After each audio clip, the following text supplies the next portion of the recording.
رب العالمین میرا دوست ہے، جس نے مجھے پیدا کیا ہے سو وہی مجھے رستہ دکھاتا ہے، اور وہ جو مجھے کھلاتا اور پلاتا ہے، اور جب میں بیمار پڑتا ہوں تو مجھے شفا بخشتا ہے، اور وہ جو مجھے موت دے گا اور پھر زندہ کرے گا، اور وہ جس سے میں امید رکھتا ہوں کہ قیامت کے دن میرا قصور بخشے گا۔ اے پروردگار، مجھے علم و دانش عطا فرما اور نیکوکاروں میں شامل فرما،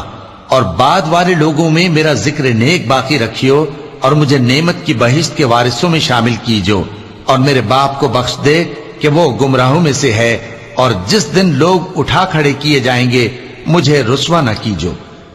جس دن نہ مال ہی کچھ فائدہ دے سکے گا اور نہ بیٹے۔ ہاں، جو شخص اللہ کے پاس بے روک دل لے کر آیا وہ بچ جائے گا، اور بہشت پرہیزگاروں کے قریب کر دی جائے گی، اور دوزخ گمراہوں کے سامنے لائی جائے گی، اور ان سے کہا جائے